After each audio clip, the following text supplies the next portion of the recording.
Mississippi is one of the most solidly GOP states in the entire country. President Trump won Mississippi by almost 23 percentage points. A Democrat hasn't won a Senate election in that state since 1982, and that Democrat was a segregationist. My next guest thinks he can change all of that. Scott Colom is running to unseat incumbent Republican Senator Cindy Hyde-Smith in the Magnolia State, and he is here and joins me now. Thank you so much for being here. Thank you for having me. Why do you think you can change recent history and win? Well, I'll tell you, part of it is the why. You know, right now we have record levels of corruption coming from our president and his family, and our junior senator, she's allowing it and she's partaking in it.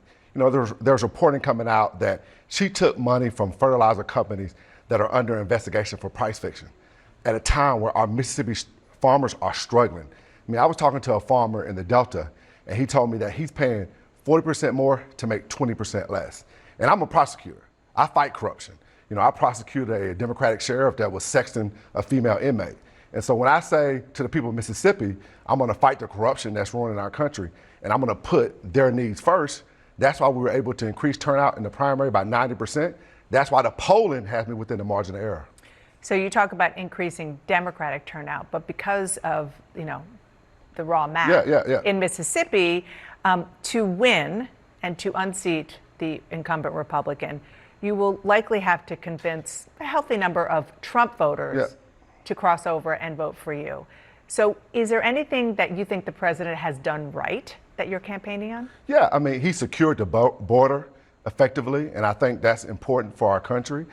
He's also been, you know, good at protecting Second Amendment rights. As a prosecutor, I understand the importance of protecting Second Amendment rights as a father of two daughters.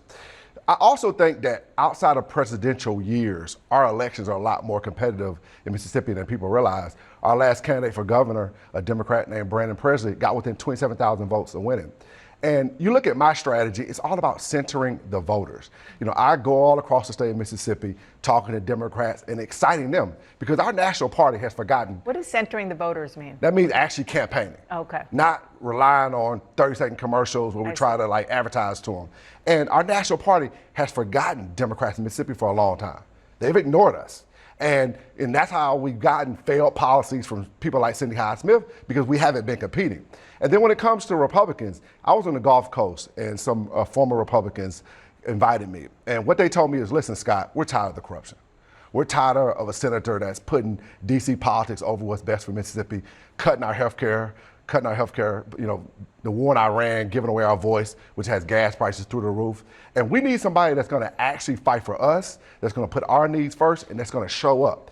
And they were happy to support me, and that's why you see the momentum we're building in Mississippi.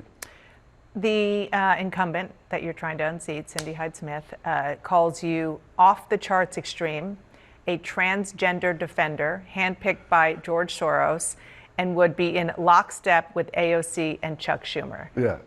A recent national poll by Marquette, this is national, not Mississippi, showed just 36% of voters had a favorable view of Democrats. How do you get around the brand problem and the branding that we're hearing from your Republican opponent? Well, I'm a Mississippi common sense Democrat that's fighting for our state. The reason she's saying all those lies is because she knows that I'm a threat. She knows what I did in the primary increased turnout. She's seeing that I'm fundraising all across the state of Mississippi. All 82 counties, I've got contributions. I've outraised her. She's getting almost no money in Mississippi. All her money is coming from corporate lobbyists and PACs. Well, let me sort of press you on you saying that the things that she's labeling you as lies. Right. You mentioned that you wish that the National Party would pay more attention to your state of Mississippi, but beyond that, is there something that you think, or more than one thing, that you think the National Democratic Party isn't getting right, where you are different from them? Yeah. I mean, part of it is the National Party doesn't focus enough on rural America. They've conceded that ground to Republicans, despite the fact that we're getting policies that are terrible for Republicans and Democrats. And so what we got to do is we got to go back to centering the voters. We got to care about that social worker that I talked to in Jackson, Mississippi, that says she has patients coming in telling her that they're barely getting by right now with inflation. And the dirty secret that she has to live with is she's barely getting by. She's struggling. She's one emergency from bankruptcy. And you have to go back to listening to those voters, building their trust, actually showing up. And I'm doing that in Mississippi, even in red areas. And she's not doing it. She hasn't done a town hall in 6 years. I did more town halls last week than she's done the entire time she's been in the United States Senate. Would you support Chuck Schumer as leader if he won? The issue what I have with the National Party is we don't have enough leadership that represents rural America. So is that a no? Well, I would say this. We got to have leadership that understands rural America. I don't want to get into hypotheticals, but what I'll say is I don't like the fact that too many of our leaders are from New York and LA and Boston. We got to have leaders that understand rural voters, their needs, how to center them, and go back to being a party that represents our whole country. Listen, Mississippi is a very, very important state, right? If we can't be a country that's successful unless the people of Mississippi have jobs with dignity. They're able to pay their bill. They have access to health care. And the reality is not only have Democrats ignored Mississippi too long, so has Cindy Hyde-Smith. She's failing the voters too.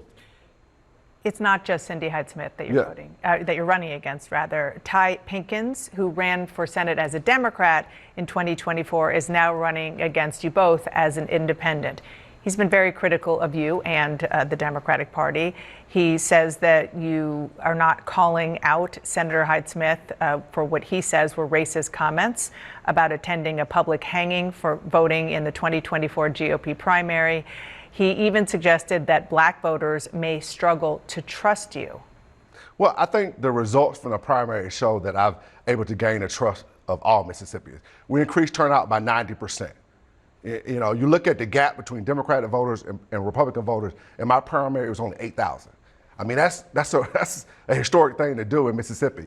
And, you know, for me, the policies that we're getting, the betrayal, the corruption we're getting from D.C., that's hurting Democrats, Republicans. When you talk about folks not being able to afford what they need to survive, that's not a partisan issue. That's a people issue. And what I'm doing is I'm running to make everybody in Mississippi's life better. And that's what it's going to take to win. Scott Colom, thanks for being here. Thank you so much for having me. Thank you. And we have reached out to Senator Cindy Hyde-Smith to come on and talk about this campaign. She's welcome here anytime.